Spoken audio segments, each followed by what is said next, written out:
lóbulo temporal. Bien, enseguida vamos a ver que esa división es muy grande, es necesario, como ya lo ha hecho Brodmann, dividir en partes más pequeñas, ¿no? Recuerdan las 50 áreas de Brodmann. Ahora vamos a estudiar otras áreas de Brodmann. Ya hemos estudiado la 1, la 3, la 1, la 2, la 3, la 5 y la 7. Ahora vamos a estudiar otras dos más. Bien, a ver, todos los movimientos voluntarios, los movimientos de los músculos voluntarios, son puestos en marcha desde la corteza cerebral. Es decir, si yo quiero alzar este control y luego apagar el multimedia, es un movimiento, un conjunto de movimientos, que los voy a poner en marcha ¿desde dónde? Desde la corteza cerebral. Ahí es donde concibe ese movimiento y luego lo ejecuto. Y fíjense a través de qué voy a ejecutar. A través de patrones de funcionamiento que están almacenados en regiones inferiores del cerebro y en lugares que ya no son la corteza cerebral, sino en el encéfalo. Ahí tengo almacenados patrones de movimiento que nos van a ayudar a ejecutar este movimiento. Pero la idea, digamos, la imagen de este movimiento la voy a concebir en el cerebro y la voy a ejecutar a través de todas estas estructuras. Van a través de las comunicaciones, los fascículos que salen desde el cerebro y se comunican con la médula espinal, con el tronco del encéfalo, el bulbo, la tibia, la protuberancia, con los ganglios basales, con el cerebelo, con la formación reticular, con el vestíbulo, en este caso del tronco del encéfalo, que está esta formación reticular y el vestíbulo están entre la protuberancia y el bulbo, ¿no es verdad? Todas estas regiones se van a comunicar, el cerebro se va a comunicar con todas estas regiones y va a enviar señales específicas desde ahí hasta los músculos. ¿Y cómo lo va a hacer? Los fascículos también que salen desde todas estas estructuras. Hay el fascículo, por ejemplo, córtico, bueno, primero, no vamos a hablar todavía del córtico espinal, pero hay el fascículo que viene desde el vestíbulo hacia la médula, ¿no es verdad? El fascículo vestíbulo espinal, el fascículo retículo espinal, hay el fascículo cerebelo espinal, hay los fascículos que van a descender desde la olivo espinal, van a ver los fascículos que van a venir desde el núcleo rojo, el fascículo rubro espinal. Fíjense cuántos fascículos están llegando a la médula. ¿Y dónde llegan esos fascículos en la médula? Llegan al asta anterior. ¿Para qué? Para coordinar el movimiento. Cada movimiento que voy a dar va a requerir, cuando lo consigo en el cerebro, ¿no es verdad? Quiero alzar ese control para apagar. Todo ese movimiento lo consigo en el cerebro y lo voy a ejecutar, a través de todas estas estructuras. Y todas esas estructuras van a enviar señales hacia el asta anterior para que en el asta anterior la motoneurona, esa motoneurona de la que hemos hablado ayer, esa motoneurona produzca el movimiento preciso, exacto, el que yo quiero realizar. Es decir, agarrar este control y con todo cuidado tocar exactamente el punto anaranjado y no otro. Y no voy a tocar ni muy despacio ni muy fuerte, sino lo necesario para apagar la multimedia. No voy a agarrar y voy a destrozar el control, ¿no es verdad? Con un movimiento demasiado fuerte, descontrol, o un movimiento tan débil que no llegue a oprimir el botón. Va a ser el movimiento exacto, preciso, con toda la intensidad que se requiere. Además voy a apuntar hacia el aparato, ¿no es verdad? No voy a apuntar a cualquier lado, va a tener una dirección en mi movimiento. Todo eso lo hacemos a través de estas estructuras. Pero también hay una vía directa, y ese es el fascículo córtico espinal o vía piramidal. Cuando la vía piramidal empieza en las células gigantes, en las células bebés, y luego desciende directamente hasta el asta anterior. ¿Es verdad? La vía piramidal. ¿Para qué nos sirve esta vía directa desde la corteza hacia el asta anterior?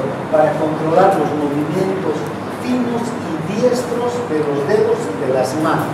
Es decir, nuestras manos son tan importantes, han desarrollado, tienen una habilidad tan grande para producir movimientos, pero de todo tipo, gracias a nuestras manos. Al parecer nuestro cerebro también se ha desarrollado, ¿no? Se han ido desarrollando juntos. Los hermanos son tan importantes que hay un fascículo enorme, como el fascículo piramidal, que está destinado a su control de las manos. Bien, entonces, a través de todo esto va a llegar el movimiento que se inicia en el cerebro hasta los músculos, a través de todas estas estructuras, quiero decir. Bien, entonces, acabamos de decir que los movimientos van a empezar en la estructura de la corteza cerebral, pero no en toda la corteza, sino en un área específica, que es la corteza motora. Fíjense, ¿dónde está la corteza motora? La corteza motora está exactamente por delante de la corteza somatosensitiva. Esta área morada que incluye las áreas 1, 2, 3, 5 y 7 de Brodmann es la corteza somatosensitiva. Por delante de la corteza somatosensitiva está la corteza motora. Y si ustedes recuerdan, la corteza somatosensitiva está en el lóbulo parietal, inmediatamente por detrás de la cisura del rolando. Entonces, la corteza motora está por delante de la corteza del rolando. Entonces, en el área pre-rolando ocupa la primera circunvolución de los lóbulos frontales por delante de la cisura del rolando, ya no en la circunvolución, ya no en el lóbulo frontal, parietal, sino en el frontal. Ahora, además, por abajo viene como límite también a la cisura de Silvio, y por arriba, fíjense, va a llegar hacia la cisura longitudinal y se va a, digamos, va a descender en el interior de la cisura longitudinal, es decir, va a abarcar las dos áreas, las dos caras, la cara externa y la cara interna del hemisferio, ¿no? Estas son las características de esta corteza motora. Abarca las áreas 4 y 6 de Brodmann. Si la corteza somatosensitiva abarcaba 1, 2, 3, 5 y 7, aquí va a abarcar las áreas 4 y 6 de Brodmann. ¿Ya? Estas dos áreas más que estamos conociendo. Ahora, esta corteza, la corteza motora, al igual que la corteza sensitiva, no es uniforme, no es una sola, sino se subdivide en 3 áreas más pequeñas, digamos, ¿no? Pero más específicas también. Hay la corteza motora primaria, el área premotora y el área motora suplementaria. Son 3 áreas entonces en los que se divide la corteza motora. Bien, veamos cuál es la corteza motora primaria. La corteza motora primaria ocupa la primera circunvolución frontal delante exactamente de la cisura de Rolando y comienza abajo por la cisura de Silvio y llega hasta la parte más superior y además desciende del interior de la cisura longitudinal. Exactamente ocupa el área 4 de Brodmann. Fíjense, esta zona anaranjada es el área 4. Y esta corteza motora primaria ocupa toda el área 4 del bronco. ¿Sí? También, ya podemos irnos adelantando, observen cómo también en la corteza motora primaria tenemos una distribución topográfica. ¿Qué quiere decir? Que si aquí dice brazo, las neuronas que están en esta parte de la corteza van a ser las que van a estar directamente vinculadas con los movimientos, en este caso del brazo. Recuerden, en la corteza somatosensitiva, hasta ahí llegaban la sensibilidad del brazo, hasta la zona del brazo, ¿verdad? Aquí entonces, de la corteza motora, van a partir las órdenes relacionadas con los movimientos del brazo o de cualquier otra parte. También tienen esa misma distribución topográfica. ¿Vean? Entonces, ¿qué representación topográfica tenemos en la corteza primaria? Cara, boca, brazo, mano, tronco, pierna, pies. Y si observamos, la cara y boca están en el surco lateral, brazo y mano en la posición intermedia, el tronco cerca del vértice del cerebro aquí, y piernas y pies a nivel de la cisura adentro ya, de la cisura longitudinal. Aquí abajo están cara y boca, ¿no? Cerca de la cisura de Silva. Bien, ahora, cuando hablamos de una estimulación en estas áreas, no estamos hablando que una neurona va a estimular un músculo en particular, ¿sí? Porque pueden ser movimientos mucho más complejos. No es que yo muevo un solo músculo. Cuando hablo, por ejemplo, ¿cuántos músculos pongo en acción? Muchos. Entonces activo un grupo de músculos. Esta zona de la corteza no va a activar solamente un músculo, sino va a activar muchos músculos. O cuando hago movimientos de mis manos, entonces no es un solo músculo el que se activa, son muchos músculos los que se llegan a activar. Fíjense cuando están escribiendo en su celular, cuántos músculos activan con un movimiento que parece simple nomás, ¿no? Los dedos que están haciendo, ¿cuántos?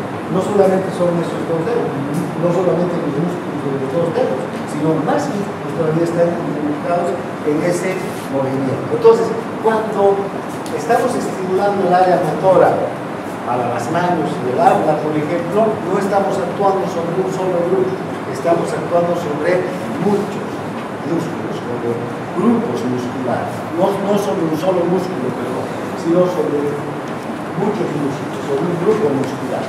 Bien, aquí tenemos la representación topográfica del área motora también. ¿Y qué es lo que observan en la representación topográfica del área motora?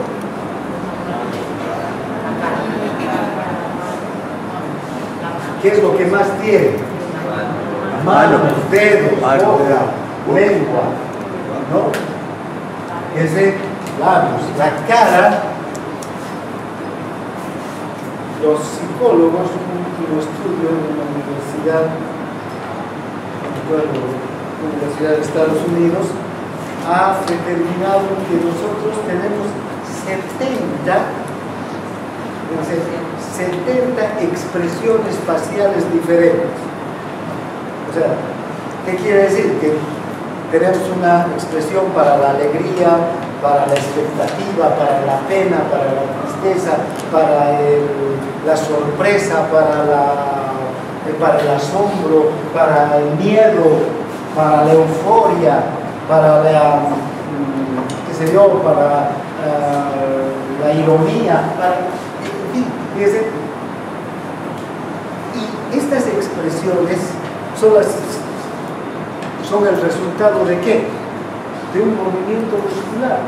un diferente movimiento muscular nos hace que tengamos una cara alegre. Otro diferente movimiento muscular nos hace una cara triste, ¿no es verdad? Obviamente, esos movimientos responden a nuestros estados de ánimo, pero solamente son expresiones, o sea, son movimientos musculares que expresan un estado de ánimo. Entonces, la cara, la cantidad de espacio que ocupa el área motora, ¿no? Para eso, de eso estamos hablando. Con la mano y los dedos. En cambio, las piernas, los pies, el tronco, fíjense, es mínimo en el área motora. Vamos a ver enseguida el homúnculo. Ahí hemos visto, ¿no? El homúnculo motor. Entonces ya de acuerdo, pero vamos a volver a ver. Entonces, ven, esta es la distribución topográfica. Cada dedo de la mano tiene una porción muy grande de la corteza motora, porque cada dedo tiene mucha habilidad en el movimiento. Bien. Ahora, ¿qué pasa con a nivel de la corteza motora primaria?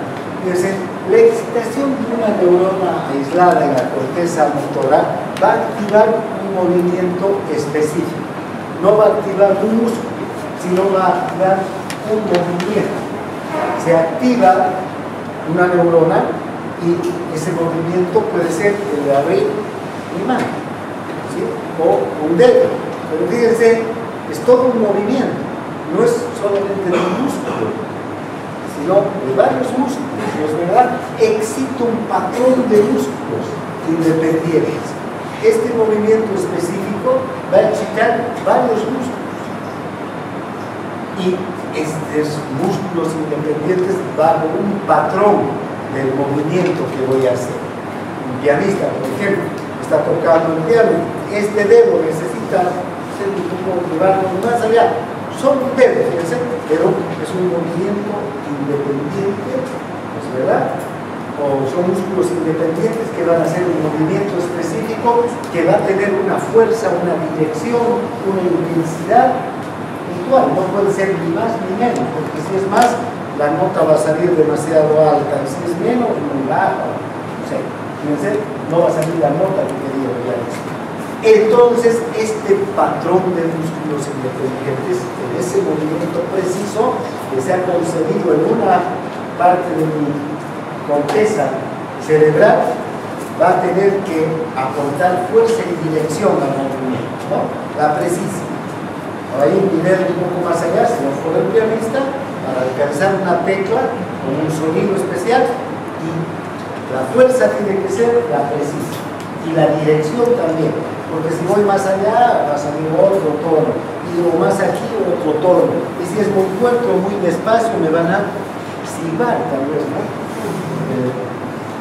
La primera sinfonía, en otras palabras, o una persona que está escribiendo a gran velocidad, o ustedes cuando están escribiendo con sus dedos pueden escribir cualquier cosa y enviar el mensaje equivocado, incluso la persona equivocada, si no pone exactamente, eligen dentro del WhatsApp la figura correcta, ¿no es verdad? Que se vaya un centímetro más abajo, mandaron el mensaje a otra persona, a la que no querían mandarlo. Desde la precisión que tiene que tener el movimiento. Bien, aquí tenemos entonces la representación de todos estos espacios. Este es el músculo motor. Entonces, si solamente fuéramos exactamente igual a nuestras capacidades motoras, tendríamos ese aspecto. Manos, dedos en especial, y cara, boca, lengua. La lengua tiene cuántos movimientos, no solamente porque participe en la deglución, sino en otras funciones, y en especial la labia, ¿no? Que es la que nos convierte en seres superiores, la capacidad de comunicar nuestros pensamientos, y los comunicamos a la misma velocidad que los vamos produciendo, ¿no? Entonces, vean la lengua, esa capacidad de movimiento que tiene y todos los músculos de la formación. Por eso es que toda esta parte, fíjense, ocupa un espacio tan grande en las piernitas, ¿no? Mínimas.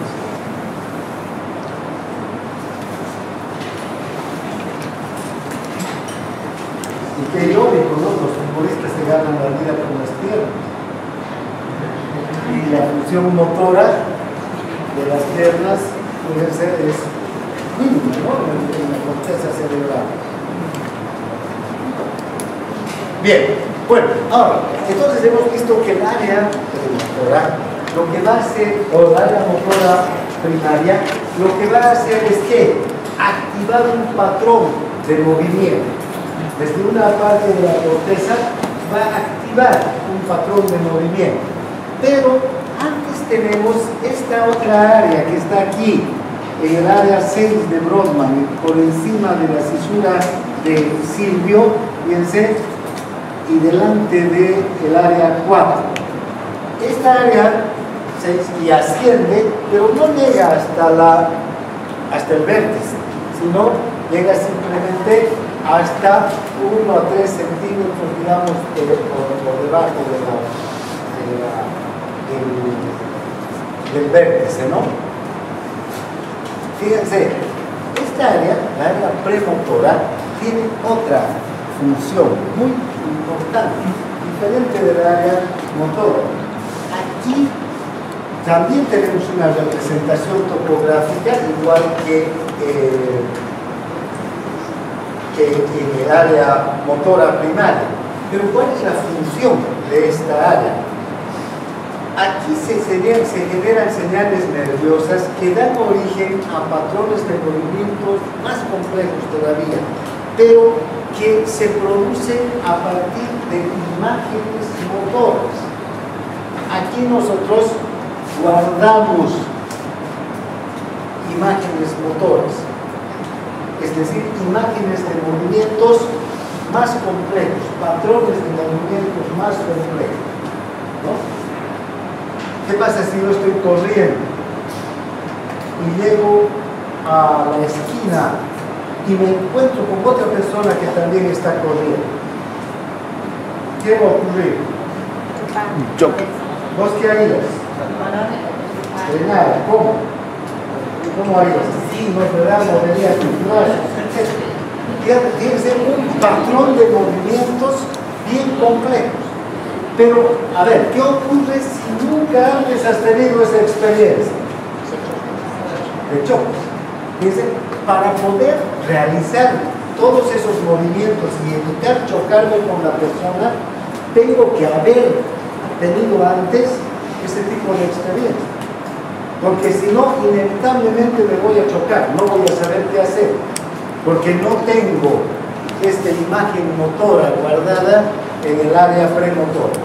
Todos los movimientos, entonces, desde que empezamos a caminar, volviendo ya a nuestra niñez, voy a dar, el niño que da sus 2, 3 primeros pasos, por primera vez, los da muy, digamos, indeciso, ¿no? Inseguro, apenas camina 3 pasos y se cae. Esa imagen de esos 3 primeros pasos ya está guardada en el área premotora. Luego su mamá le pide que vuelva a caminar. Gracias a esa imagen guardada va a dar 5 pasos más. Y después esa imagen va a ir ayudándole a desarrollar cada vez mejor el caminar, ¿no? Y entonces el niñito, cuando se encuentre con otro en el kinder, se va a chocar, pero la próxima vez ya va a saber qué hacer, ¿verdad? Y así poco a poco hasta que llegamos a adultos, y cuando nos estamos por chocar, desarrollamos una serie de movimientos muy complejos que parten de esta imagen motora guardada. O, lo que es lo mismo, es hablar, ¿no? Hablar. Fíjense, para hablar tenemos que desarrollar nuestros músculos del habla. ¿Cuándo los empezamos a desarrollar? ¿Cuándo hacemos los primeros movimientos de nuestros músculos del habla? En los balbuceos de un bebé, cuando recién nace, los llantos, el balbuceo, ¿es verdad? Los niñitos solos balbucean, después ya responden a lo que la mamá les va pronunciando. Van ejercitando, ¿qué cosa? Los músculos de la... Pero ese ejercitar quiere decir guardar esa imagen motora en el cerebro. Entonces, cada vez que yo quiero decir mamá, saco la imagen motora de mi cerebro y armo el movimiento que me va a permitir pronunciar esa palabra. Si quiero llamar a mi mamá, mamá, no sé, saco de dónde, esta imagen motora.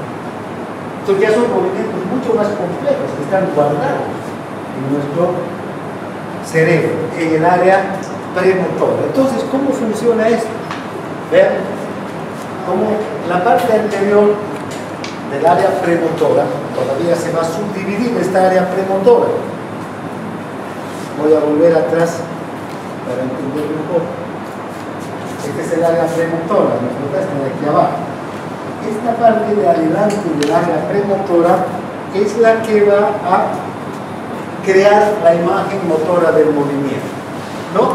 Y que luego, una vez que yo quiero ejercitar ese movimiento en la parte posterior del área premotora, la imagen va a excitar el patrón de músculos, ¿no es verdad? O el patrón del movimiento muscular. Y a su vez, esta área, la parte posterior del área premotora, va a estimular a la corteza primaria. Y la corteza primaria va a ser la que va a activar los músculos específicos. ¿Y cómo lo va a hacer? Directamente por la vía polipiramidal o a través de los ganglios basales, el tálamo y todas las otras estructuras que van a activar nuestros músculos. Fíjense, esto va a producir entonces el movimiento. Volviendo atrás, para repetir lo que acabamos de ver en las letras, diríamos que la parte anterior del área premotora, ¿verdad?, va a tener la imagen motora guardada, ¿verdad? Y cuando yo quiero poder realizar un movimiento, esta parte anterior va a excitar a la parte posterior, ¿sí? Y esta parte posterior, una vez excitada, ¿recuerdan? Esta parte posterior también tiene su representación topográfica. Entonces, si la imagen motora que yo estoy activada es la de pronunciar la palabra mamá, el complejo de movimientos, fíjense, entonces, ¿dónde va a dirigirse? ¿Dónde se va a originar qué área del área posterior del área premotora se va a excitar? La parte que corresponde a la cara, a la boca, ¿no es verdad? Esta área. Entonces, ¿qué va a ocurrir? Esta área va a rescatar la imagen motora, ¿no es verdad? Y una vez que esta imagen motora esté completa, va a estimular a su vez, se va a poner en contacto, perdón, aquí estamos, ¿no?, con el área motora primaria, con la zona correspondiente a los músculos del área motora primaria. Y esta área motora primaria recién va a mandar las órdenes a los músculos. Cuando el patrón de movimiento ya haya sido estructurado, va a mandar la orden hacia los músculos. ¿Para qué? Para que los músculos se activen. ¿Y cómo va a ser? A través de, ya sea la vía piramidal o a través de las otras estructuras, el tálamo, los ganglios basales, el cerebelo, la formación reticular, todas esas estructuras, dependiendo de los músculos que voy a poner en movimiento, van a salir desde esta área motora primaria y premotora. Entonces, este es el resumen. La parte anterior crea la imagen, luego en la parte posterior se se excita esta área y va a excitar un patrón de movimiento. Luego ese patrón de movimiento va a estimular a la corteza primaria y la corteza primaria va a activar mediante ya estas vías los músculos específicos. Ahora, todo este proceso, ¿en cuánto tiempo se dará? Milésima de segundo. O sea, el momento que me encontré corriendo con esa persona en la esquina, tengo que activar ¿qué cosa? Primero la parte anterior del área premotora tiene que crear la imagen, es decir, sino recuperar la imagen que tenía en la cabeza de ese movimiento. Luego, pasarlo a la parte posterior para que esta imagen excite un patrón de movimiento específico. Ese patrón de movimiento específico es levantar mis brazos, frenarme, no sé, hacerme un lado, todos los movimientos complejísimos que tengo que hacer en ese momento. Y luego estos van a estimular a la corteza motora primaria para que recién esta corteza active los músculos. ¿Y cómo lo va a activar? A través de mandar las señales con todos estos fascículos y por los nervios motores todavía. Por eso es que los nervios motores, ¿qué velocidad tienen? ¿Cuánto de velocidad tienen? 120 metros. Hasta 120. Hasta 120 son A alfa. Es de la velocidad con la que va la información. Estamos hablando de si 120 metros avanza en un segundo, ese un metro, que será lo más lejos a donde va a llegar un nervio motor, es nada, ¿no? La velocidad. Entonces, vale, aquí puedo, va a activarse el movimiento. Bien, entonces esas son las dos áreas primaria, la corteza motora primaria y la premotora. Ahora veamos de qué se ocupa el área motora suplementaria, que todavía queda esta parte superior. Vamos a volver atrás para identificar aquí, esta partecita, fíjense, esta de aquí es el área suplementaria, porque esta es la premotora, motora primaria, y esta es el área motora suplementaria. ¿De qué se ocupa esa partecita del área motora suplementaria?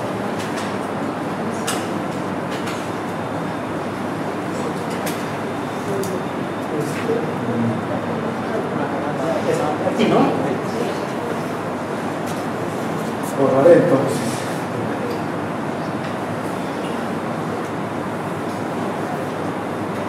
Esta área va a funcionar, digamos, en consonancia, en cooperación, en asociación, si no el término, con el área premotora. Porque ¿qué va a aportar?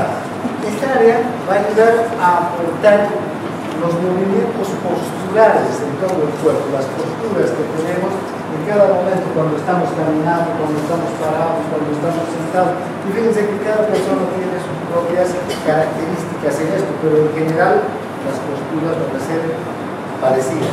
Movimientos de fijación de los diversos segmentos corporales, que tienen que ver con las posturas, ¿no? ¿Dónde está mi brazo? ¿Dónde están mis piernas? ¿Dónde está mi cabeza?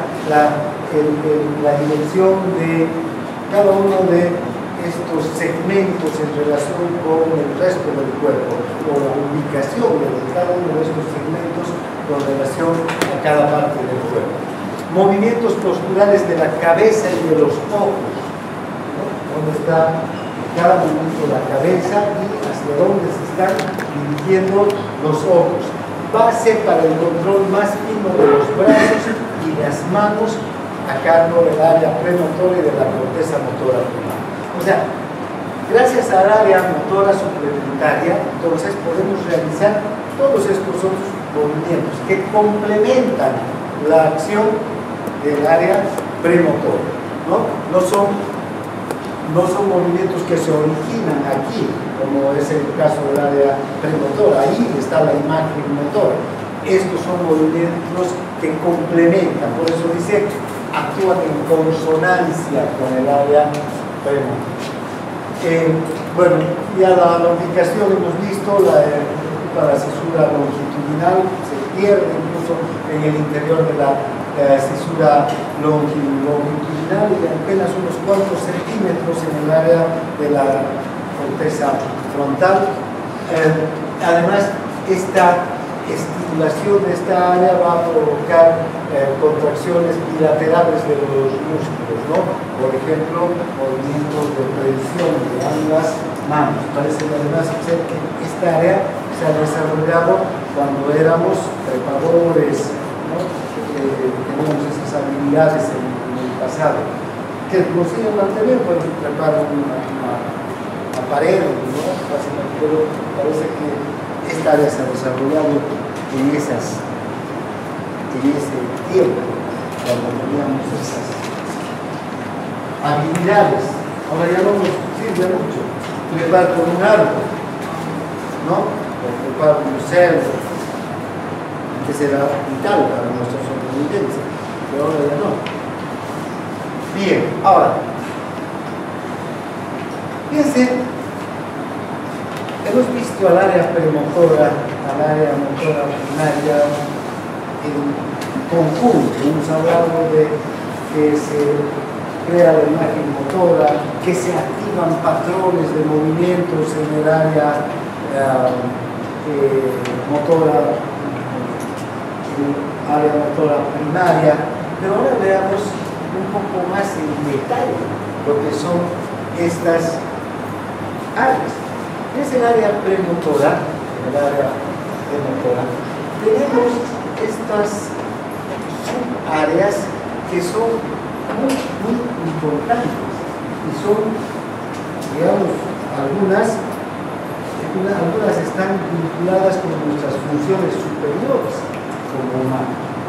Tenemos, por una parte, el área para las habilidades manuales, es decir, para desarrollar todas las habilidades que podemos tener con las manos, desde escribir, ¿no? Hacer una artesanía, una pintura, manejar una máquina, elaborar un instrumento, fabricar cualquier cosa. Fíjense la cantidad de cosas que hacemos con las manos. Gracias a las manos nos hemos desarrollado como seres superiores, porque las habilidades de nuestras manos son enormes. Un área específica tenemos para las habilidades de las manos. Tenemos otra área de la rotación de la cabeza. Poder rotar la cabeza en el sentido, ¿no?, en un amplio rango y poder dominar, fíjense, un horizonte muy grande. Y al mismo tiempo, abajo tenemos los movimientos oculares voluntarios, que está muy vinculada y casi sobrepuesta con el área de rotación de la cabeza. ¿Qué pasa? Cuando rotamos la cabeza, generalmente también le damos la vista en ese mismo sentido, y el horizonte se agranda. ¿No es verdad? Bien.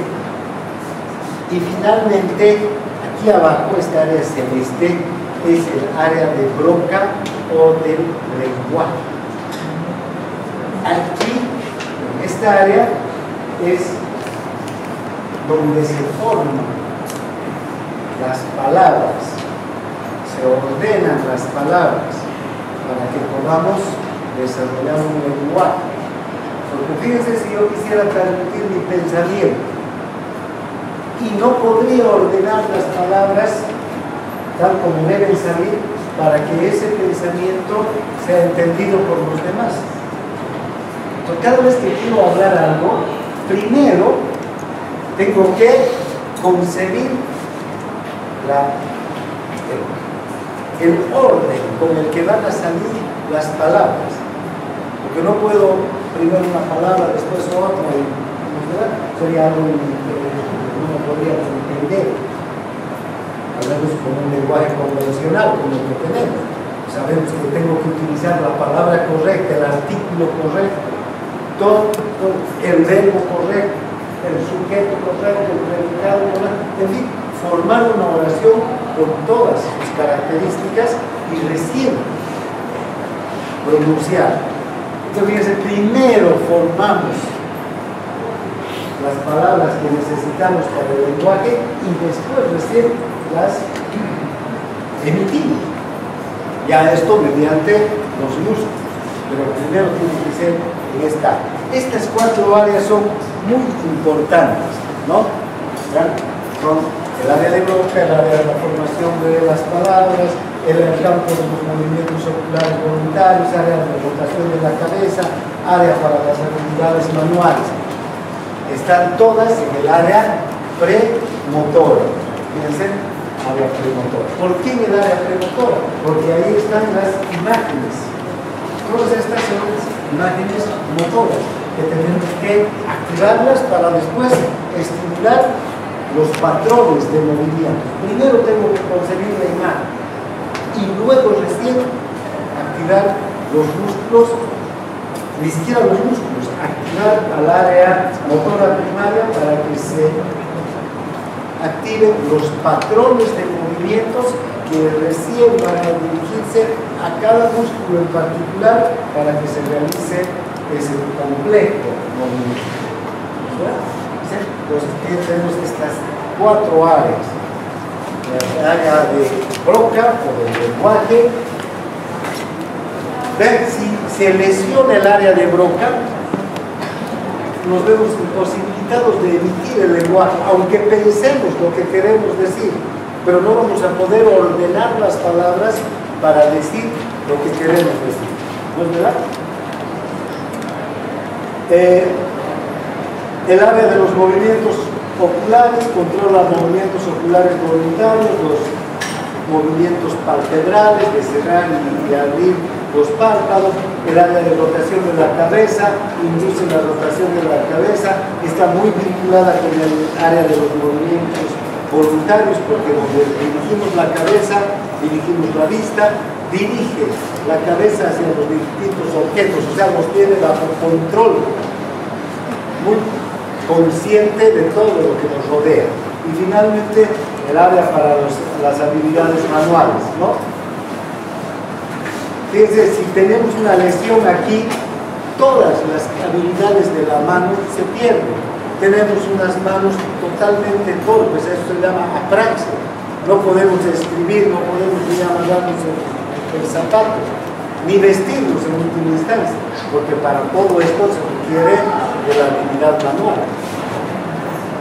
Entonces, esa es la característica de estas áreas. Aquí quedamos, mañana terminamos esta. Ahí no.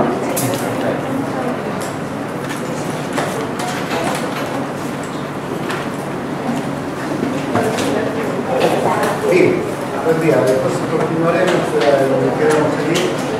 Entonces, vimos estas áreas motoras que están situadas en la corteza premotora, que son muy importantes y especializadas para el control motor de ciertas funciones, ¿no? Por ejemplo, esta área de toque, de lenguaje, esta área va a determinar toda la estructuración del lenguaje hablado, de la palabra hablada, de tal suerte que podamos emitir palabras completas, frases completas, oraciones completas, tal como lo pensamos. Luego está el campo de los movimientos oculares voluntarios, que controla la dirección de la vista, de hacia dónde dirigimos nuestra mirada, y también el movimiento de los párpados. El área de rotación de la cabeza, hacia dónde se dirige la cabeza respecto a los diferentes puntos que tenemos, ¿no? Todo el campo visual. Área para las habilidades manuales, esto nos permite desarrollar todas las habilidades manuales, que son múltiples, somos muy hábiles los humanos con las manos. De hecho, hemos desarrollado toda la tecnología, todo el arte, todo lo que ustedes quieran con las manos. Entonces, hay una área especializada para esta capacidad o esta habilidad. Bien, ahora veamos cómo se transmiten las señales desde la corteza hacia los músculos. Hemos dicho que hay dos vías, una vía directa que comprende el fascículo córtico-espinal o vía piramidal. Esta es una vía que permite que vayan las señales para que se realicen los movimientos detallados y bien diferenciados tanto de las manos como de los dedos, ¿verdad? Movimientos ágiles de las manos y de los dedos.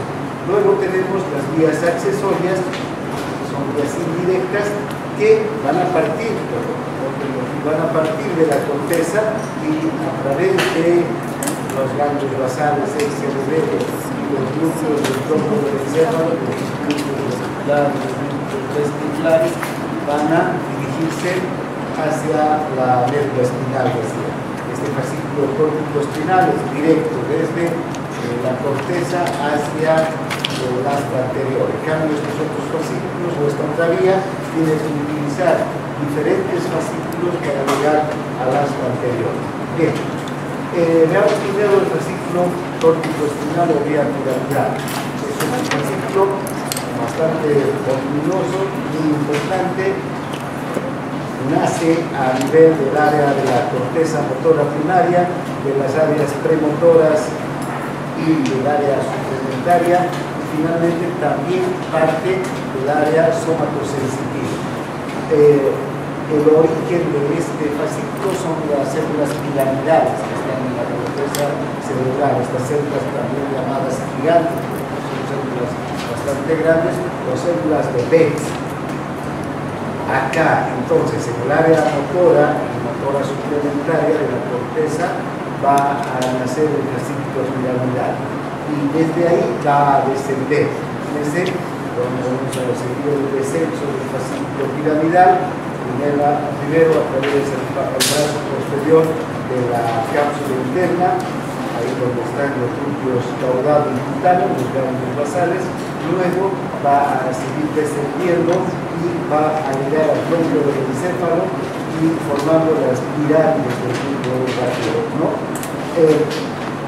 Luego aquí van a dividirse en dos fibras, unas que van a ir por la parte interna y otra por la parte externa, pero las fibras van a cruzar en esta parte hacia el lado opuesto. En este lugar estamos aquí abajo, en el bulbo raquídeo, nos verá, aquí se conoce como la decruzación de las pirámides, donde se cruzan las pirámides anteriores, ¿no?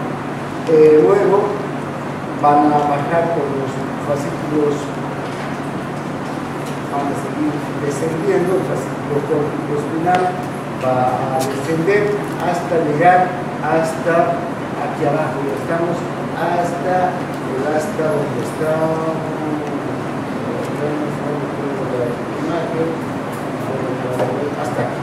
hasta el asta anterior de la médula espinal, ¿verdad?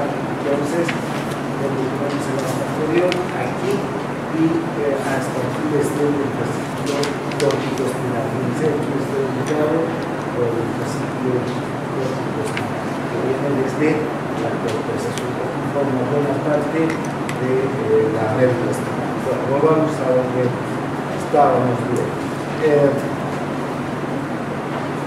Este fascículo córtico-espinal va a formar entonces dos vías, ¿no? Un fascículo córtico-espinal ventral y un fascículo córtico-espinal lateral.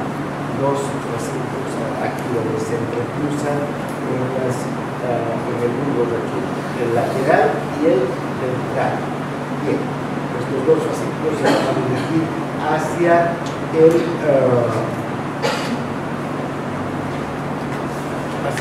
hasta anterior de la médula.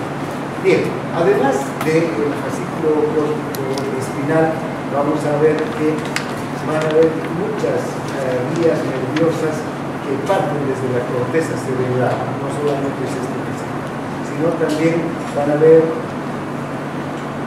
axones procedentes de las células nerviosas que devuelven colaterales hacia la propia corteza cerebral. Del mismo fascículo piramidal van a haber axones que van a volver hacia la corteza. Fibras que van desde la corteza motora hasta el núcleo caudado del cutáneo. Cuando estudiemos los ganglios basales, vamos a ver la importancia de estas conexiones entre la corteza y los ganglios basales. Fibras motoras que descienden al núcleo rojo del encéfalo. Van a llegar y ahí luego se va a formar el fascículo rubroespinal, desde el núcleo rojo hasta la médula espinal. Fibras que se desvían a la formación reticular y a los núcleos vestibulares y luego van a formar los fascículos retículo espinal y vestíbulo espinal. También los fascículos retículo cerebeloso y vestíbulo cerebeloso. Fíjense todas estas conexiones. Luego vamos a tener fibras que hacen sinapsis en los núcleos de la protuberancia, fibras polvo-cerebelosas, y fibras colaterales que acaban en los núcleos orbitales inferiores, fascículo olivo-cerebeloso. Fíjense, todos estos fascículos tienen una gran importancia porque desde la corteza cerebral, cuando se inicia el estímulo para que se pongan en marcha el movimiento, que se activen patrones de movimiento y se estimulen a diferentes músculos. Por una parte va a bajar, si es hacia los músculos de los dedos y de las manos, va a bajar a través del fascículo piramidal, pero no solo a través del fascículo piramidal, sino también va a conectarse con todas estas estructuras del tronco del encéfalo, con el cerebelo. ¿Para qué? Para poder coordinar el movimiento, para poder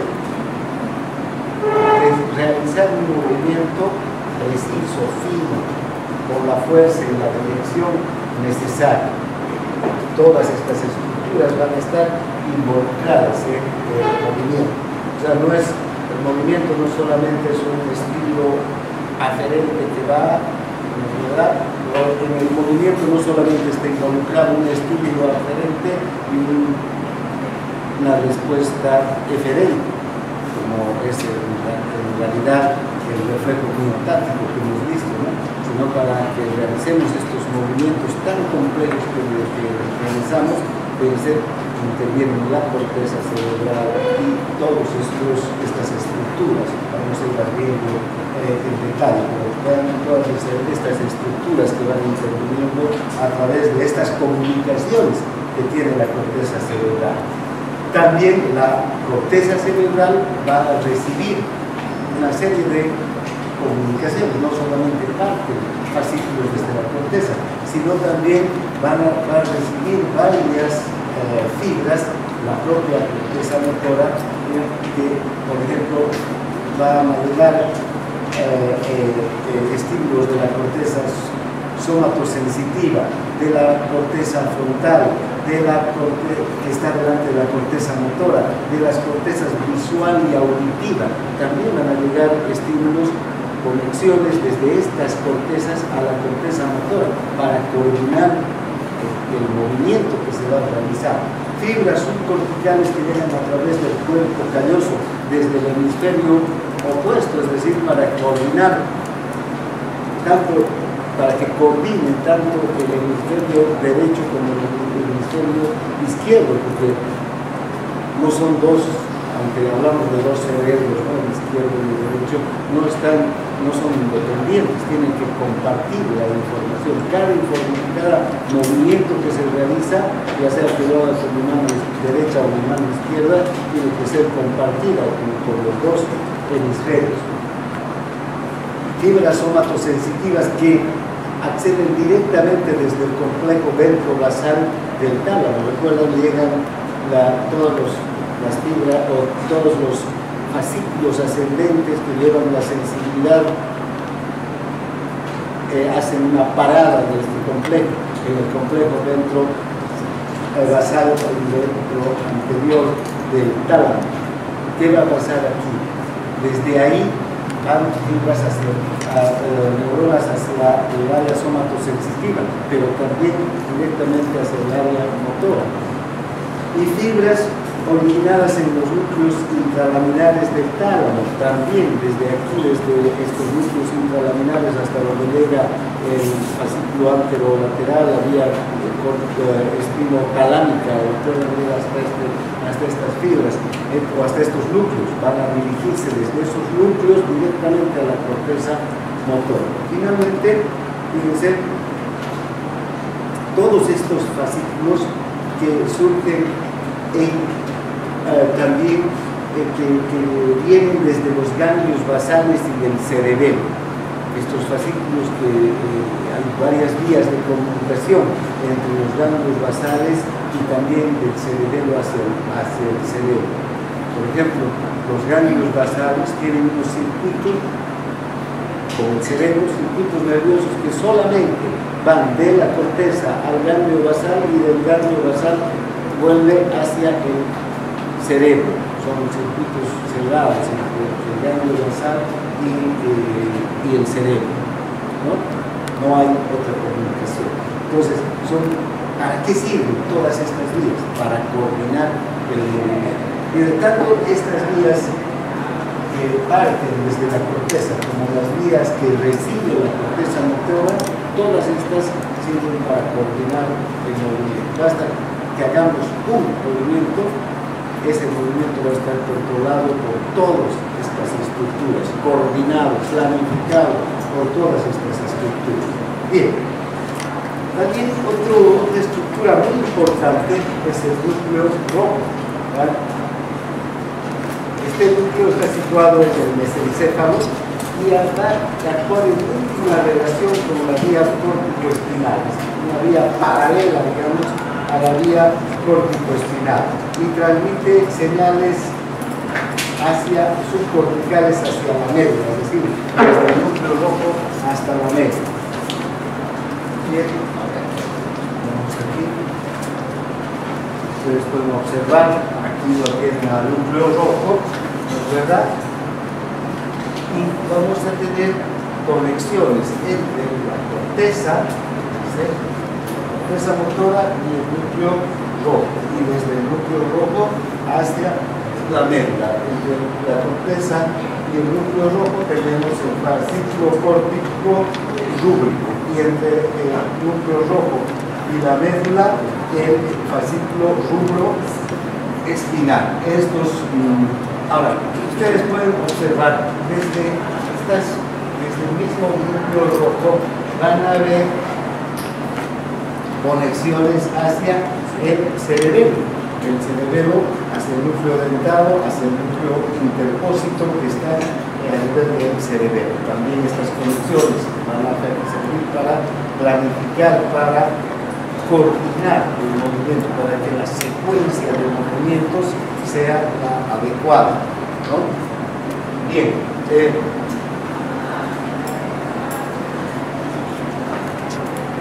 Bueno, solamente repetir que estas conexiones entre el núcleo, entre la corteza y el núcleo rojo, bueno, son muy importantes para la ejecución del movimiento. Es una vía, digamos, paralela, una vía que actúa en consonancia con el fascículo piramidal, y sus conexiones con el cerebelo son importantes.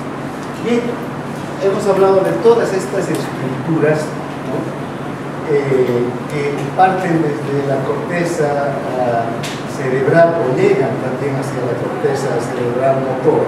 Pero vean las que parten desde la corteza cerebral y van a descender de forma directa o indirecta, pero vean, son numerosos fascículos que están llegando hasta la médula.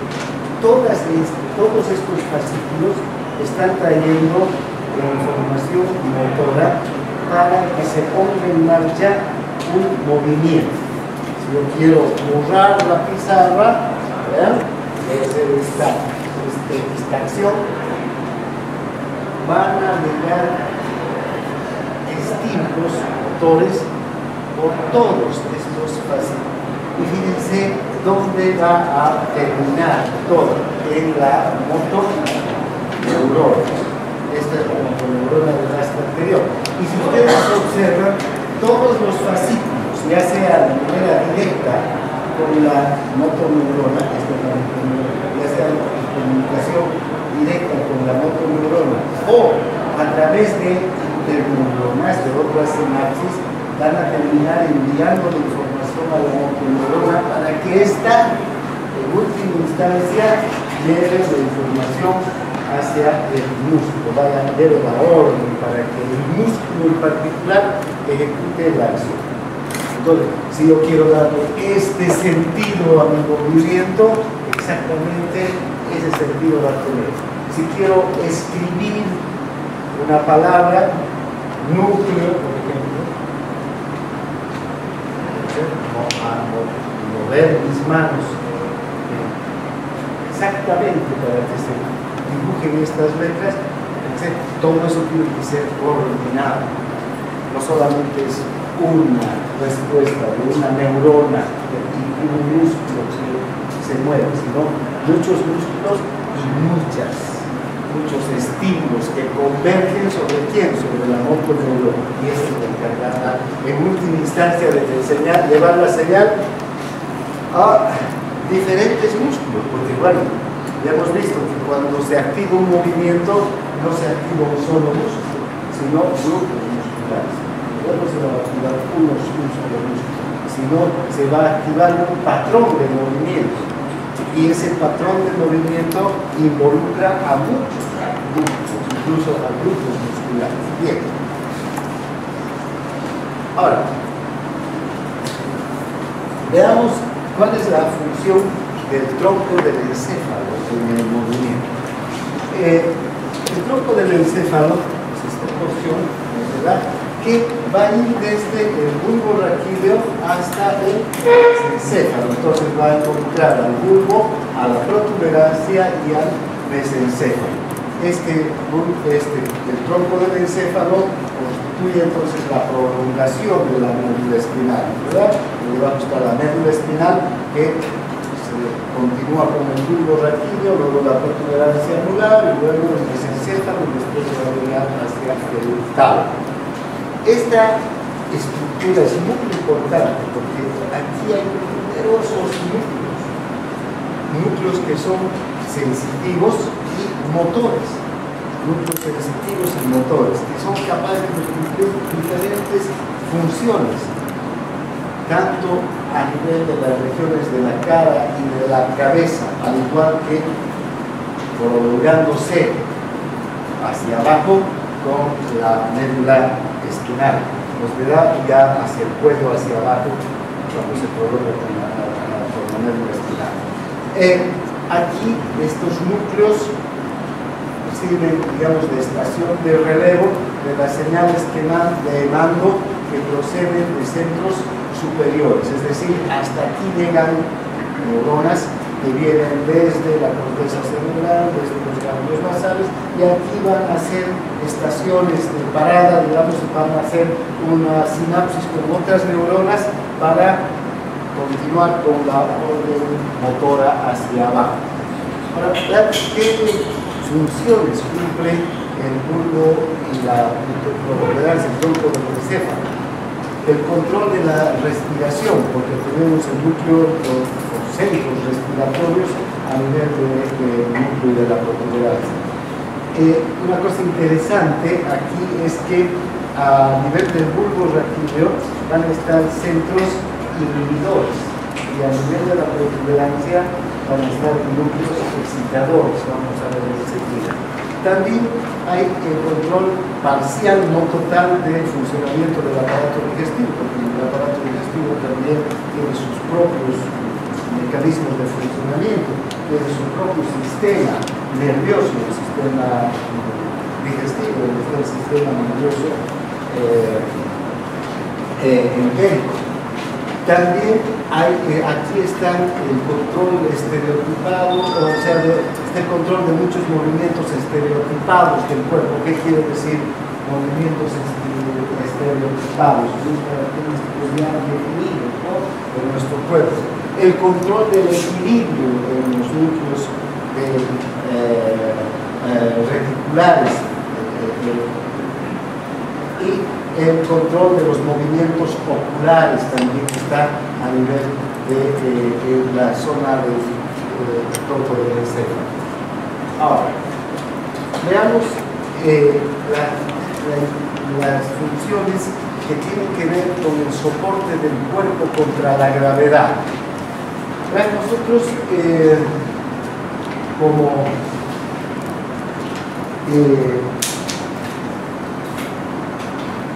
seres vivos, tenemos la característica de sostenernos en dos pies, ¿no? No somos cuadrúpedos ni mucho menos reptiles, ¿no? Pero esta propiedad la hemos ido adquiriendo con el paso de millones de años. Ha pasado muchos millones de años para que el hombre y los niños en general nos pongamos de pie, con cuatro patas, y consigamos adquirir la postura bípeda. Para esto hemos tenido que desarrollar, entonces, no solamente un esqueleto adecuado, sino también músculos adecuados y un sistema nervioso que sea capaz de luchar contra la gravedad, es decir, de levantar. Imagínense si nuestro sistema nervioso que actúa contra la gravedad en este momento deja de funcionar. ¿Qué pasa? Nos vamos contra el suelo.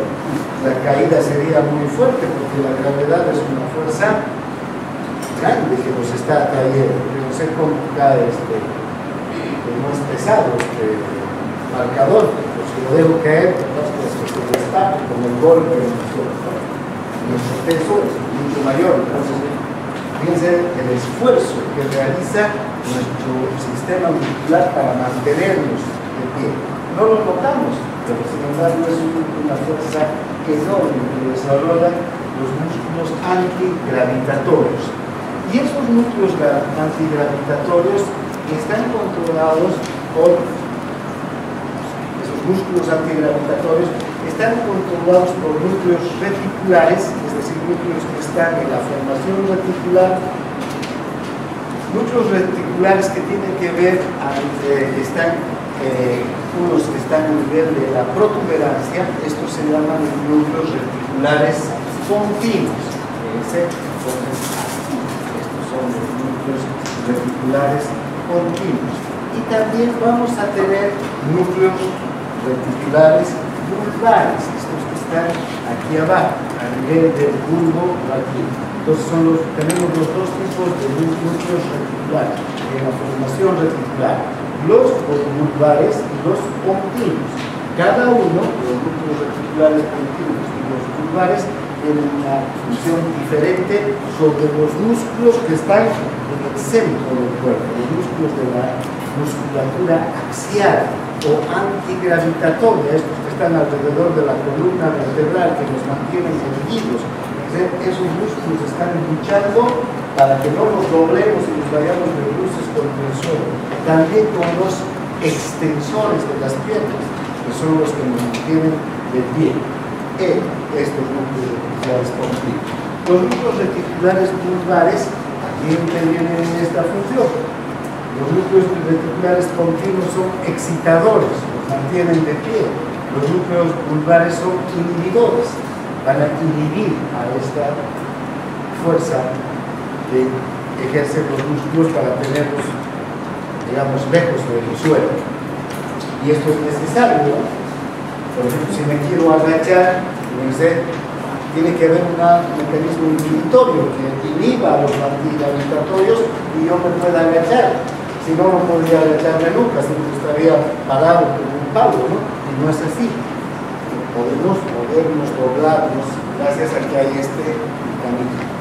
Por otro lado, tenemos también otros núcleos vulvares que son en especial los núcleos vestibulares. Los núcleos vestibulares también van a funcionar en este mecanismo de equilibrio y de mantener los sentidos, pero más que nada van a funcionar para que nuestro cuerpo esté en equilibrio, ¿sí? Porque tengo que estar de alguna manera parado firmemente, ¿no? Y si me muevo, pues basta que me mueva un poquito, me podría ir hacia un lado. Estos núcleos vestibulares son los encargados de ayudarme a recuperar el equilibrio o a mantener el equilibrio en cada momento. ¿Por qué se llaman núcleos vestibulares? Porque están directamente conectados con el aparato vestibular. Y ese aparato vestibular es el que nos va a ayudar a mantener el equilibrio y a tener una referencia de dónde está nuestra cabeza respecto con la gravedad. Entonces, vean, tenemos este sistema reticular continuo y sistema reticular vulvar. Estos dos sistemas van a producir un antagonismo excitador e inhibidor entre los núcleos reticulares continuos y vulvares. Estos núcleos, los reticulares continuos que forman parte del sistema reticular continuo, son excitadores y estos son inhibidores. Estos excitan la musculatura axial, nos tienen, digamos, mantienen a estos músculos contraídos de tal manera que podemos estar parados, luchando contra la gravedad. ¿Dónde está situado el sistema reticular continuo? En la protuberancia. Por eso se llama continuo, porque continuo viene de puente. Y también otro nombre que tiene la protuberancia, recuerdan, es el puente del balón, ¿verdad? Por eso se llama continuo, para que les quede claro, sistema de la protuberancia. En una situación más posterior y lateral, y se extienden hacia el mesencéfalo. ¿Qué hacen entonces estos núcleos? Excitan los músculos antigravitatorios. ¿Cuáles son los músculos antigravitatorios? Los que están alrededor de la columna vertebral, ¿verdad?, de todas las vértebras, y los extensores de las piernas.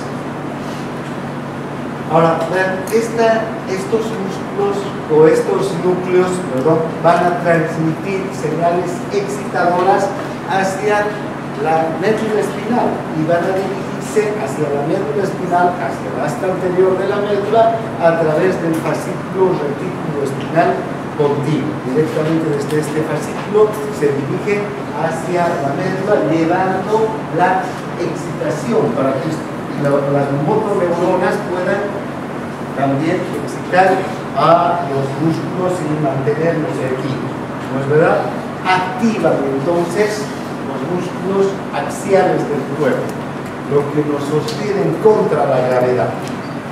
En cambio, el sistema reticular vulvar ocupa toda la longitud del bulbo, estos van más abajo, y está en una posición ventral y medial, más al medio, como hemos visto en la figura anterior. Ahora vayamos otra vez hacia aquí. Fíjense, estos son los continuos y estos son los vulvares, ¿verdad? Sí. Ahora, ¿qué va a pasar? ¿Cuál es la función de estos músculos? O de estos núcleos. Inhiben a los músculos antigravitatorios. Transmiten sus señales a través del fascículo retículo espinal vulvar, otro fascículo que también desciende sobre o hacia la médula espinal y termina en las motoneuronas para transmitir estos estímulos inhibitorios, ¿no es verdad? Ahora, este fascículo nos permite, por ejemplo, agacharnos. Estoy en este momento, todos mis músculos antigravitatorios están excitados. Entonces, lo firme, contra la gravedad. Pero quiero agacharme, tengo que compensar las señales excitadoras de los músculos o de los núcleos excitadores sobre mis músculos. ¿Para qué? Para que pueda ceder un poco y pueda agachar, o si quiero echarme también, porque si no, no podría realizar esa acción de echar o agachar. Y fíjense, puedo incluso mantener un equilibrio entre excitación e inhibición. Puedo agacharme, doblar mi tronco. Imagínense si doblando mi tronco no había una fuerza que detenga. O sea, estoy inhibiendo los músculos antigravitatorios, pero al mismo tiempo los mantengo excitados, porque si no, ¿qué ocurriría? El peso de mi cabeza no me llevaría contra el suelo, ¿no? ¿Verdad? El peso de la cabeza no me podría caer con una fuerza muy grande contra el suelo. Entonces, estos dos sistemas actúan todo el tiempo, excitando e inhibiendo de acuerdo a la necesidad a los músculos antigravitatorios, a estos de la musculatura axial, a los que están alrededor del tronco, de la columna y que son los que tienen que ver con la excitación de los músculos extensores.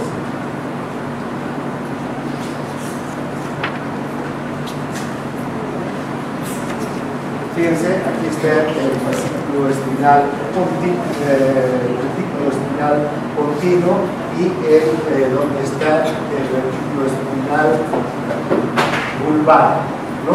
Entonces, desde aquí van señales que excitadoras. Fíjense, todas estas líneas gruesas son señales excitadoras sobre el asta anterior.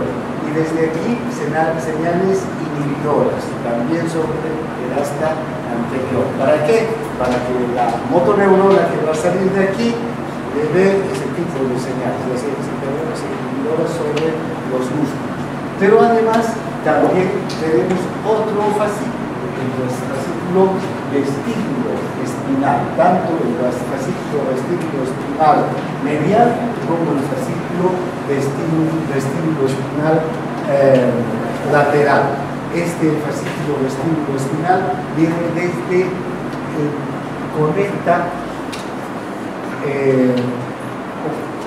lleva estímulos también excitadores e inhibidores hacia la médula a partir de señales que parten del vestíbulo. El vestíbulo está en el aparato vestibular, ¿recuerdan? Y este vestíbulo tiene dos órganos muy importantes, ¿no?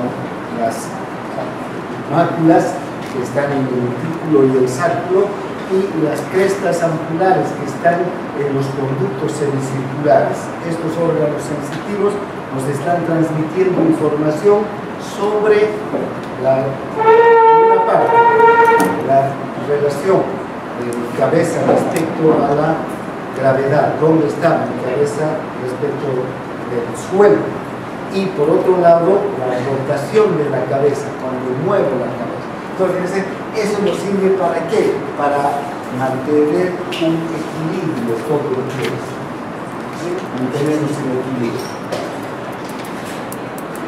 Aquí podemos ver las funciones de los núcleos vestibulares para estimular también la musculatura antigravitatoria.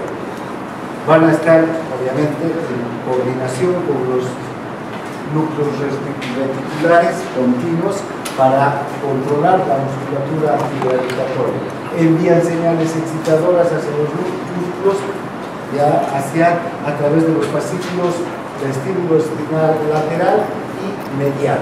¿Qué hacen? Respaldan al sistema reticular continuo, pero lo hacen para mantener el equilibrio. Su misión específica consiste en controlar selectivamente los impulsos excitadores enviados hacia los músculos antigravitatorios para mantener el equilibrio, ¿no? Y esas señales que vienen para la mantención del equilibrio vienen a partir del aparato vestibular. Por eso se llama sistema o núcleo vestibular, ¿no es verdad? Porque a pesar de que están a nivel del bulbo raquídeo y de la protuberancia, estos núcleos están recibiendo señales desde el vestíbulo. Desde ahí están llegando las señales hacia estos núcleos. ¿Qué pasa? Vean, yo estoy parado firmemente en este momento, ¿no? Actualmente, ¿quién está actuando? Los músculos antigravitatorios. El fascículo retículo espinal continuo está, digamos, excitando todos los músculos antigravitatorios. Pero, ¿qué ocurre? Voy a empezar a desequilibrar. Y entonces, ¿qué va a pasar? Tengo que rápidamente distribuir las fuerzas para mantenerme quieto, si no, capaz que me caiga, ¿verdad? ¿O qué pasa si alguien me da un pequeño empujón desde atrás, me llega hacia adelante, capaz que me vaya de luces, ¿no? Sino redistribuyo inmediatamente las fuerzas musculares para detenerme y volver hacia atrás y quedarme firme. Ahí es donde interviene el fascículo, estos fascículos vestibulo-espinales, es decir, los núcleos vestibulares, esa es la función. Recibe inmediatamente la información desde el vestíbulo, ¿para qué? Para que se corrija, ¿no es verdad? La distribución de las fuerzas en toda mi musculatura, yo pueda mantener el equilibrio. Por eso dice aquí, fíjense, controlan efectivamente los impulsos excitadores enviados hacia los músculos antigravitatorios para mantener el equilibrio. Y esto es como una respuesta a señales que proceden desde el vestíbulo. El vestíbulo es el que va a determinar si estamos perdiendo o no el equilibrio para que inmediatamente volvamos a mantener firmes, bien parados, ¿no? Como entonces estos músculos reticulares y vestibulares actúan en conjunto. Los unos excitando los músculos antigravitatorios o inhibiéndolos, y los otros manteniendo el equilibrio. Porque si no tuviéramos esa capacidad de mantener el equilibrio, seríamos como un maniquí, ¿no? Seríamos un maniquí. Por muy planos que sean sus pies, bien parados, después le dan un empujón o una pequeña brisa de viento, haría que se caigan, si no pudiéramos mantenernos parados.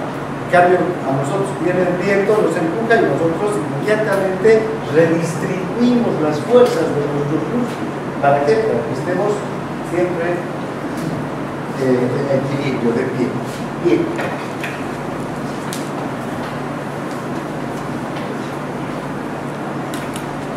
Ahora, ¿cómo actúa entonces el aparato vestibular en esta función de mantener el equilibrio? Ya sabemos que el aparato, por anatomía, ya sabemos que el aparato vestibular va a tener dos funciones. Por una parte, va a tener un órgano que se encarga de la audición, que es la cóclea, ¿verdad? Pero no nos vamos a ocupar en este momento de la cóclea. Vamos a separar a la cóclea y solamente nos vamos a ocupar de los órganos encargados del equilibrio, que son los conductos semicirculares, el ventrículo y el sacro. Todos estos están dentro del aparato vestibular, obviamente. ¿Y dónde está el aparato vestibular? Está en el temporal, en la porción petrosa, y compone todos estos órganos. Entonces, aquí tenemos, todo esto es el aparato vestibular, pero si nosotros nos vamos a ocupar solamente de los órganos encargados del equilibrio, vamos a sacar a la cóclea, la vamos a llevar a un lado y nos vamos a quedar con los conductos semicirculares, el anterior, el posterior y el lateral, y vamos a, además con el ventrículo y el sacro, y vamos a sacar a todo a la cóclea. Entonces, de toda laberinto membranoso lo vamos a quedar solamente con los conductos semicirculares, ¿de acuerdo? Y el utículo y el saco.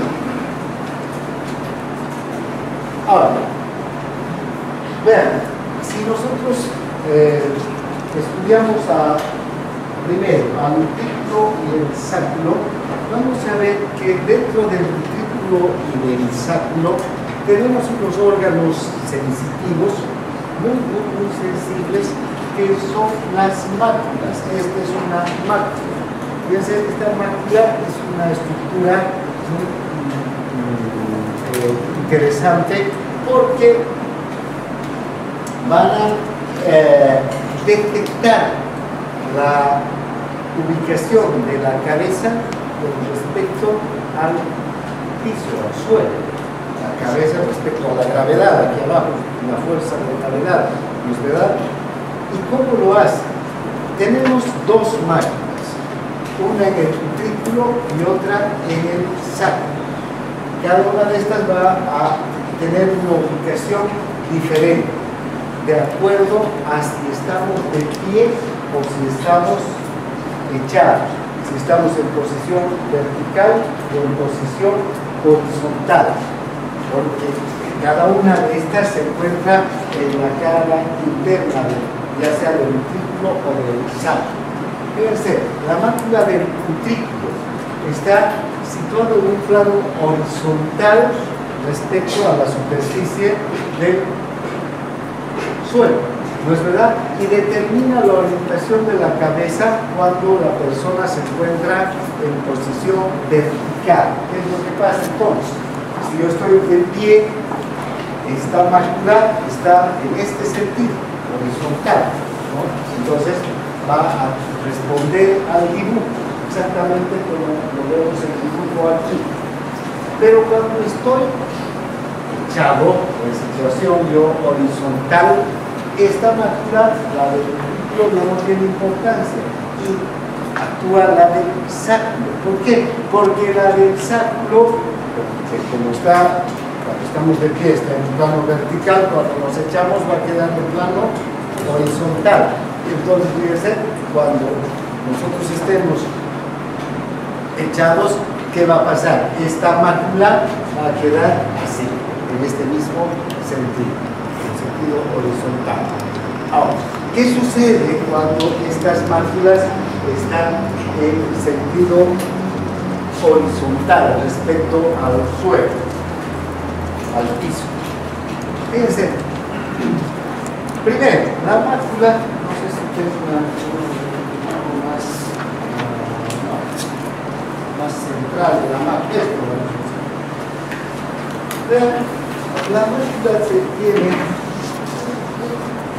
varias estructuras, ¿no? Para empezar, se encuentra rodeada de esta sustancia gelatinosa. Esta es una sustancia gelatinosa que rodea a la mácula. Dentro de la sustancia gelatinosa podemos encontrar unos pequeños partículas que son unos cristales de carbonato de calcio que se llaman estatoconias,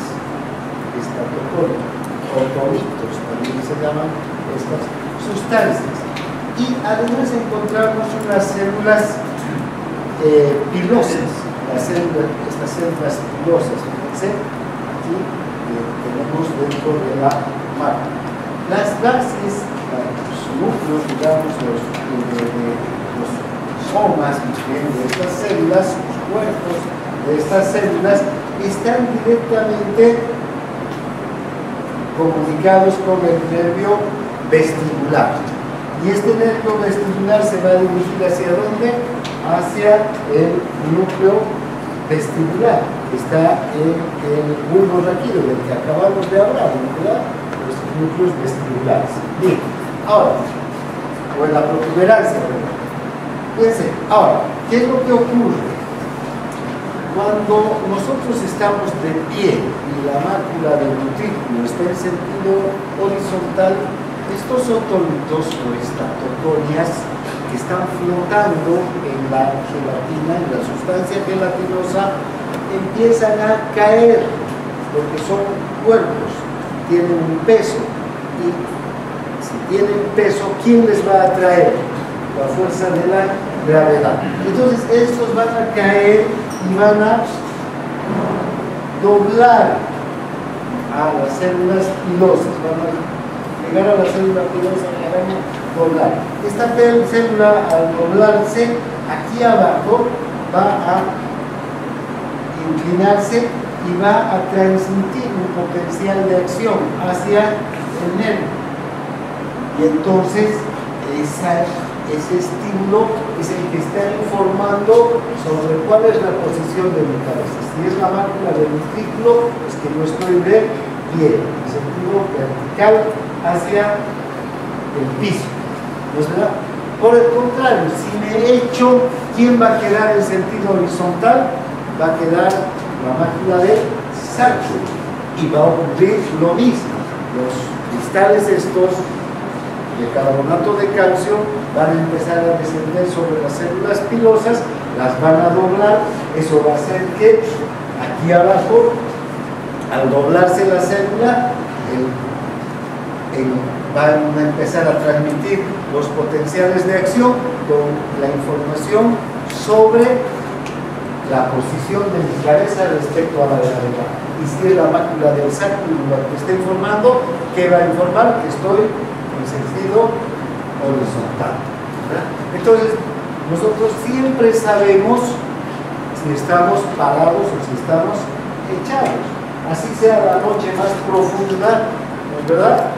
Sabemos que estamos echados, o que estamos parados, o que estamos colgados, ¿no es verdad? ¿Eso le pasará a un astronauta en el espacio?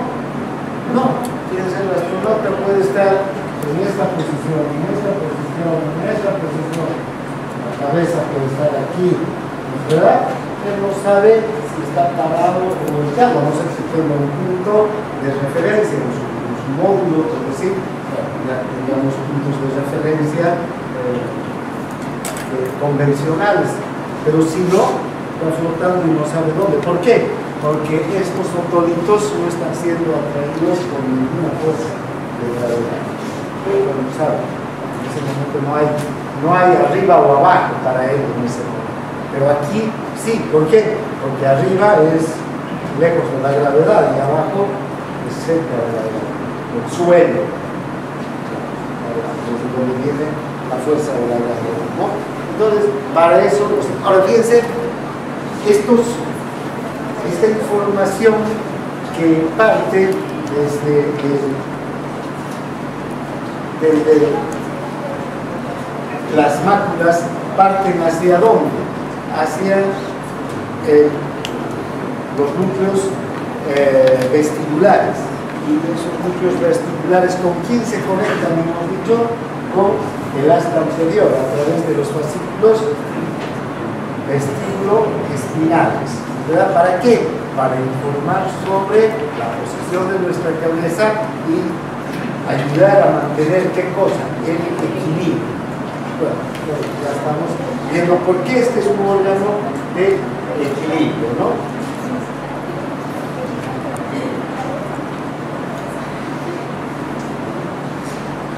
Ahora, estas células, las células pilosas que hay en la mácula y también en la cresta ocular, son unas células muy interesantes. Desde las características que tienen, está el cuerpo y está comunicado con el nervio, con la fibra nerviosa que va a transmitir el nervio vestibular. Ahora vean cómo están compuestas, ¿no? Aquí arriba, en la superficie, tienen unos cilios muy pequeños la célula pilosa. No es un solo cilio, ¿no? Sino varios cilios, entre 50 a 70 pequeños cilios que casi no se los ve con las técnicas más modernas. El aparato, solamente el microscopio electrónico puede alcanzar a ver estos cilios.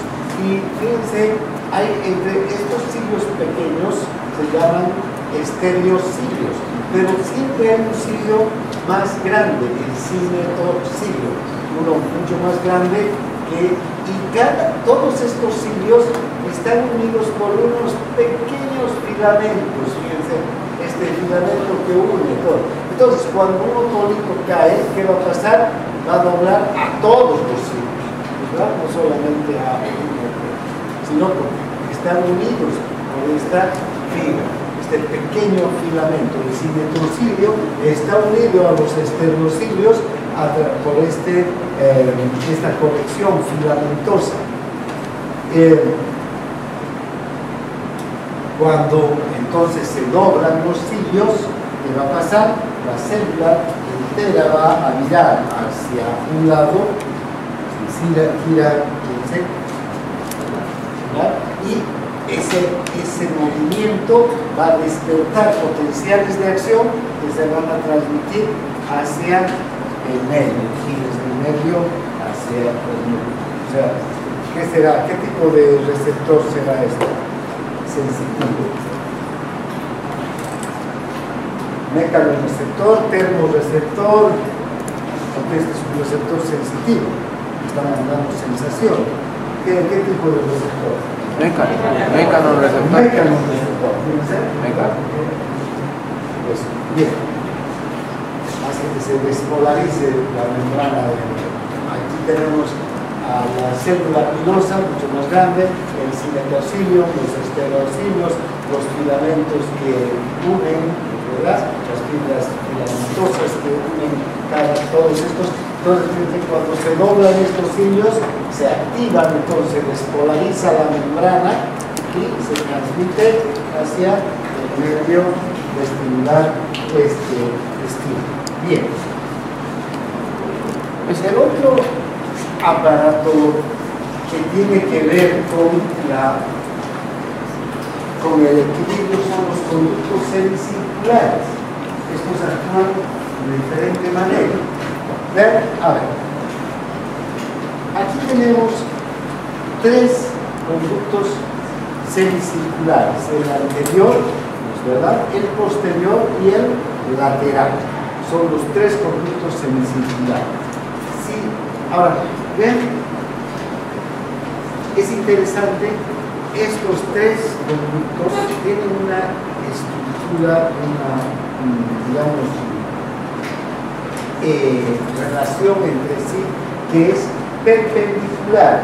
Entonces, siempre con cualquier posición de la cabeza va a haber un conducto que va a estar más en horizontal, digamos, con relación al suelo, ¿no? Fíjense, siempre movemos la cabeza en cualquier lado de nuestros conductos semicirculares, alguno va a tener una posición perpendicular, digamos, al suelo. Y esta relación perpendicular, más bien horizontal hacia el suelo, esta relación perpendicular entre sí hace que siempre se mantengan los diferentes planos del espacio, ¿verdad? Alto, profundo, ancho, los tres planos que tenemos. Entonces, cuando la cabeza se inclina hacia adelante, los laterales quedan aproximadamente horizontales al suelo. Los anteriores están en un plano vertical y se proyectan delante 45 grados hacia afuera, y los posteriores en un plano vertical se proyectan 45 grados hacia atrás. Entonces, movamos por donde movamos la cabeza, siempre vamos a mantener relaciones entre los tres conductos semicirculares y el suelo. Bien, ahora, por eso tienen esa forma y esa disposición los conductos semicirculares. Si observamos los conductos semicirculares, vamos a ver que en cada uno hay una dilatación. Esta dilatación se llama ampolla. Dentro de la ampolla hay un órgano sensitivo que se conoce con el nombre de cresta ampular. Fíjense, es este órgano sensitivo, cresta ampular. La cresta ampular también tiene una masa gelatinosa o cúpula, unos cilios, fíjense, y las células ciliadas que están rodeando al nervio, a las fibras nerviosas también del nervio vestibular. Aquí parte otra rama del nervio vestibular. Este entonces tiene esta masa de gelatina, de opúcula, los cilios, las células ciliadas y la unión o la base del nervio, este nervio vestibular. Bien. Ahora, cuando analizamos ya a cada conducto, observamos que la ampolla, este órgano está, perdón, la cresta ampular está en la ampolla y la ampolla se continúa con el conducto, ¿no es verdad? Ahora, tanto en la ampolla como en los conductos, en el interior del conducto, está un líquido. Este líquido es la endorina. Es un líquido que tiene las mismas características del líquido extracelular, y parte de los líquidos extracelulares que conocemos, ¿no? Bien, ahora, todo el tiempo la endolinfa está variando a la cresta ampular. La cresta ampular está rodeada entonces de endolinfa. Todo esto está lleno de endolinfa. Ahora, ¿qué sucede con la cresta ampular cuando la cabeza se mueve? Porque este es un órgano que detecta la rotación de la cabeza. Veo un lado, otro lado, pero esto es interesante. Ustedes han visto un niño parado y si le habla, un niño que recién se estaba parando, ¿no? En sus primeras veces que mantiene parado, está parado. Si le hablan al niño de un lado y él se da la vuelta, ¿qué va a pasar? Se va a desequilibrar, va a caer. Lo mismo pasa a un niño que esté caminando recién,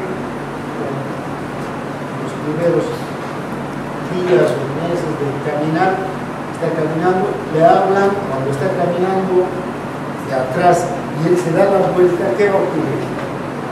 Al darse la vuelta se desequilibra y puede caer. Nosotros ya no nos pasa esto, ¿no? No sé, que bien, pero normalmente ya controlamos ese movimiento de la cabeza, nos puede desequilibrar. Entonces, para mantener el equilibrio durante el movimiento de la cabeza es que tenemos esta cresta ampular. Si no, tendríamos que andar siempre en línea recta, sin mover nuestra cabeza para ningún lado. Pero podemos caminar tranquilos sin mover la cabeza, mirando aquí, mirando allá, y seguiremos caminando y manteniendo siempre el equilibrio, no nos desequilibramos, ¿verdad? Ahora, ¿cómo actúa esto? Aquí entonces tenemos la ampolla, el conducto, la cresta ampular. Dentro de la ampolla y en el conducto está el líquido, la endolina. Sí. Ahora, ¿qué va a pasar cuando uno mueve la cabeza? Este es un conducto lleno de líquido. ¿Qué va a ocurrir con el líquido? Se va a mover junto con la cabeza, se va a quedar quieto, va a empezar a rotar dentro del conducto. ¿Qué va a ocurrir? Se desplaza, ¿de acuerdo? A ver. Fíjense, si este es el conducto,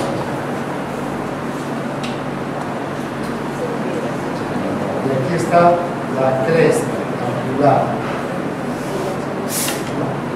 ya, alrededor hay líquido, endolina. ¿Qué va a ocurrir? Si el movimiento es en este sentido,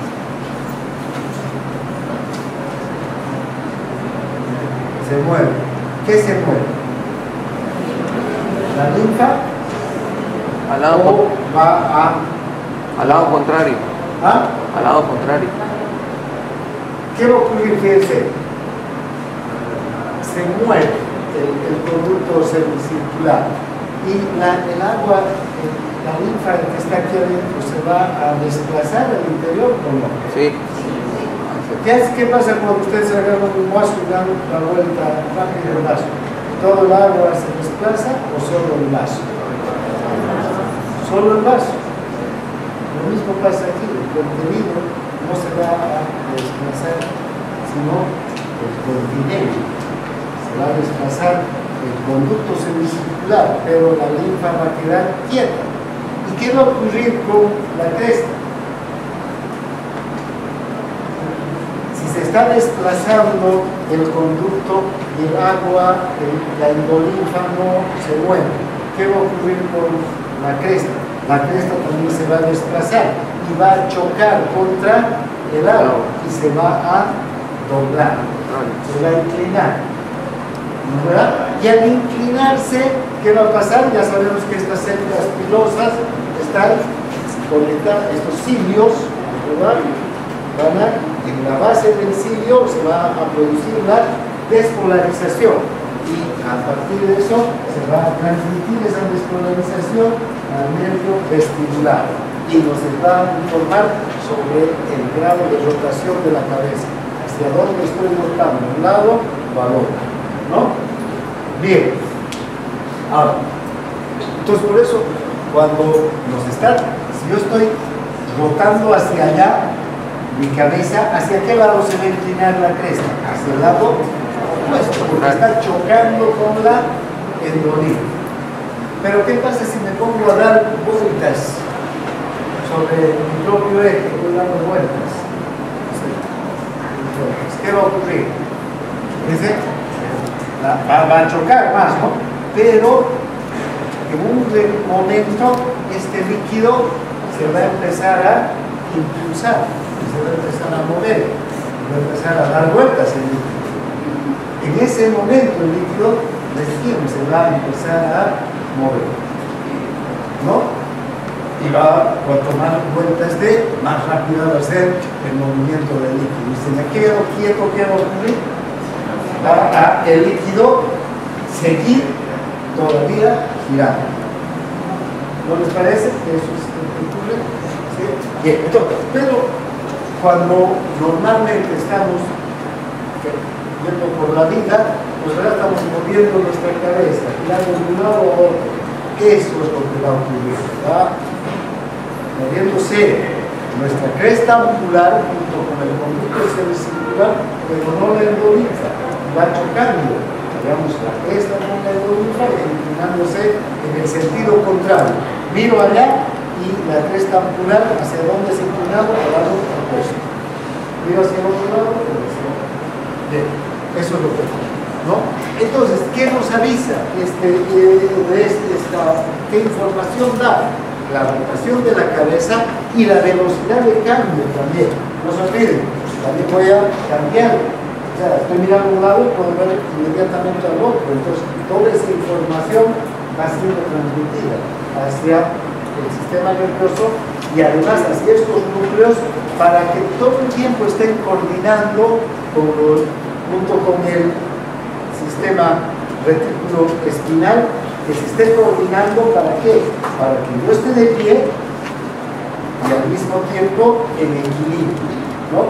No gire la cabeza y me vaya a un lado, gire al otro lado y me vaya al otro lado, si no eso pasaría, ¿verdad? O pierda el equilibrio finalmente y me caigo, pero puedo girar y todo el tiempo estoy de pie, caminando, recto. Entonces aquí tenemos una ampolla. Si giro hacia un lado, ¿no? La cúpula va a chocar y se va a ir hacia el lado opuesto, ¿no? Bien. Entonces, el cúpulo y el sacro van a ayudarnos para el mantenimiento del equilibrio estático, ¿no es verdad? Porque fíjense, el cúpulo y el sacro están avisando cuando estoy parado o estoy echado. Depende de la posición de mi cabeza respecto al suelo. ¿no? Si estoy parado, va a ser la mácula del utrículo, ya que no hay informado. Si estoy echado, la mácula del sacro, ¿no? Depende de la posición de la cabeza, van a variar las células pilosas estimuladas. Si estoy de pie, como estoy en este momento, ¿quién va a estar? ¿Qué células pilosas van a ser estimuladas? Las del utrículo. Si estoy echado, ¿qué células? Las del sacro. ¿No es verdad? Bien. Entonces, esto va a ser transmitido a través del nervio vestibular y varios sistemas se van a activar aquí. Además, no solamente es este mecanismo de células mácula del sacro o del utrículo que va hacia el núcleo vestibular y después del núcleo vestibular hacia los músculos para corregir. Eso va a ocurrir. Pero además, desde los núcleos vestibulares se va a compartir la información con los núcleos reticulares, que ya hemos visto que después actúan en conjunto. Pero además se va a compartir la información con el cerebelo, porque el cerebelo es el que planifica junto con el cerebro el movimiento. Van a ver ustedes cuando veamos la próxima clase cerebelo, cómo el cerebelo actúa junto con el cerebro planificando el movimiento, que el movimiento se dé exactamente como tiene que ser concebido en el cerebro.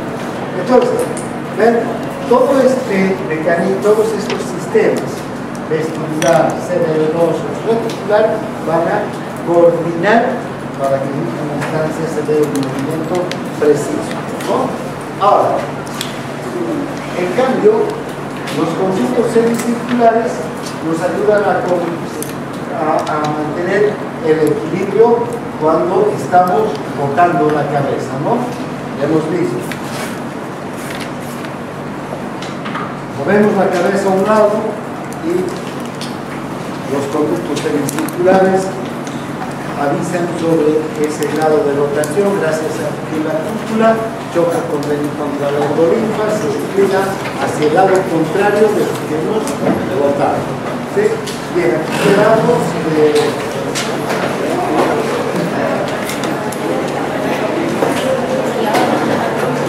Vean la cantidad de núcleos que están involucrados en las conexiones entre los nervios vestibulares y todos los otros núcleos, el cerebelo, el núcleo rojo, todo el sistema reticular va a estar vinculado con este tipo de movimientos. Bien.